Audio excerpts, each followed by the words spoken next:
Dettagli e approfondimenti vi attendono sull'app di Trebi Meteo. Bentornati a Buongiorno Sicilia, sono le 8:02 e con noi il candidato sindaco di Catania, l'avvocato Giuffrida. La formula la conoscete, è 7x7, cioè 7 minuti per ciascuno di voi 7 candidati. Cominciamo subito con il countdown, se me lo date, così tanto per non è che siamo proprio fiscali, però cerchiamo di essere uguali per tutti. In ogni caso sono le 8:02, alle 8:09 abbiamo finito. Prima domanda: perché si è candidato sindaco? Avvocato Giuffrida, lei è una lista civica? Sì, ho una sola lista. Mi sono candidato civico perché io sono profondamente innamorato di questa città e vederla ridotta così fa male.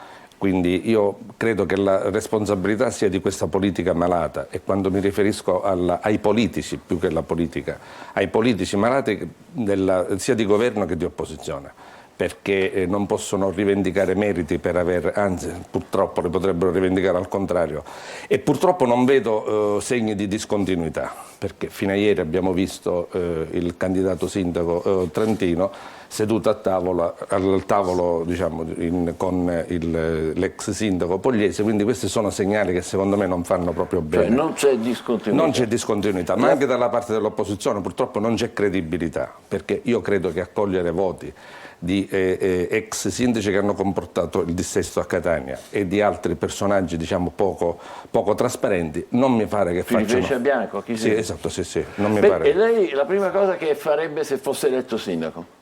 Allora, la prima cosa è innanzitutto aprire le porte del palazzo alla città, riorganizzare la macchina burocratica e amministrativa della città, perché anche questo è un problema che penalizza a 360 gradi artigiani, commercianti, cittadini, imprenditori che trovano ostacoli insormontabili in maniera illogica, fra l'altro immotivata, almeno, poi lo possiamo leggere sotto altro profilo, nell'ottenere il diritto, perché purtroppo poi a Catania il diritto viene scambiato per favore, e questa è una cosa che non capita per caso assolutamente.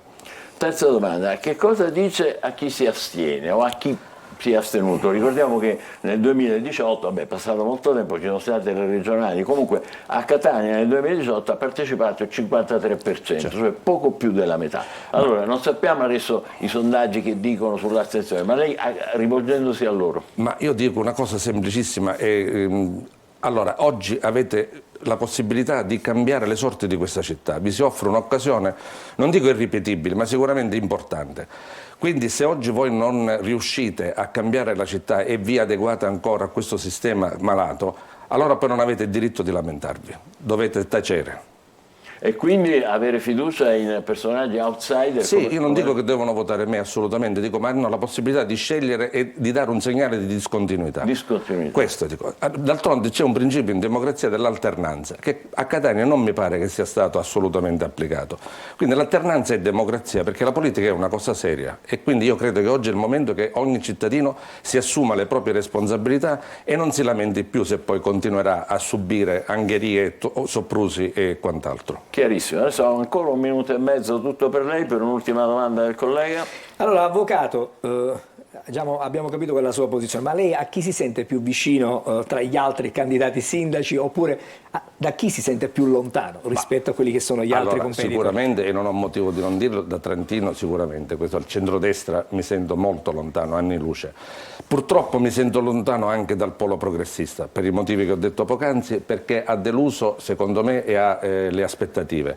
Poteva essere la grande occasione per Catania e invece purtroppo ha ritenuto di sottostare a logiche di partito, a logiche di interessi, perché i partiti purtroppo oggi sono questi, per un'ambizione, io credo, elettorale, e questo non va bene per la città assolutamente. Era il momento del riscatto e purtroppo temo che forse perdiamo questa occasione.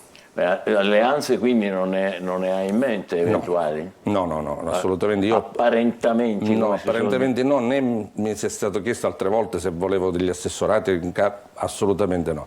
Io sono sceso per lanciare un'idea, perché l'idea deve camminare, e sono sceso per cercare di fare del bene, quindi io sono libero e potrò, come dire, alzare la voce nelle sedi opportune proprio per questo motivo, perché dietro non ho nessuno a cui devo dire grazie. Ma nel caso non dovesse essere eletto sindaco, certo, in farebbe caso consigliere comunale?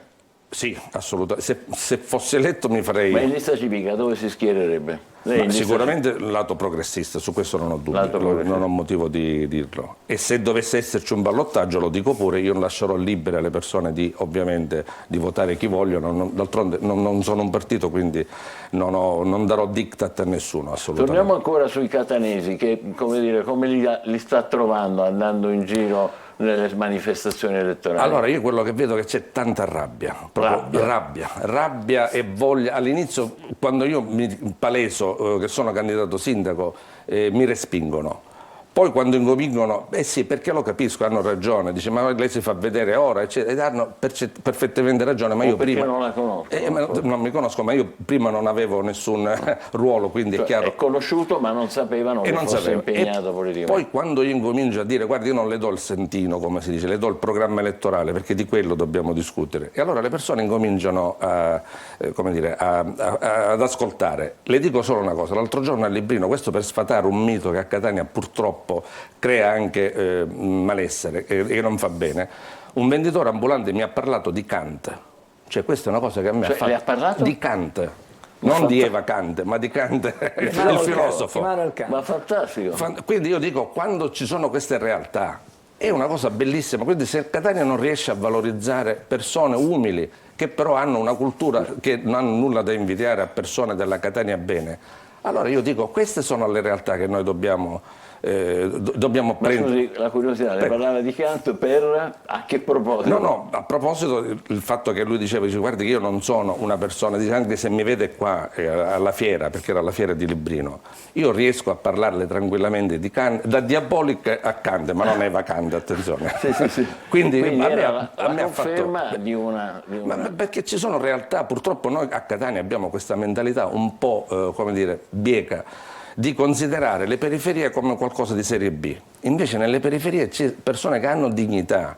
L'altra volta, quando raccoglievo le firme a Piazza Stesicora, a Via Etnea, una coppia di Librino mi ha fermato e ha incominciato a parlare di politica, che io a volte non sento parlare in maniera così compiuta da altre parti della città. Per questo dico, purtroppo è una città che è stata troppo tempo silente, è una città che ha bisogno ma davvero di risorgere, di un riscatto, ma che sia vero e non declamato. Perfetto, grazie all'avvocato Giuffrida, sostenuto dalla lista Giuffrida Sindaco, Giuseppe Giuffrida. In bocca al lupo. Grazie.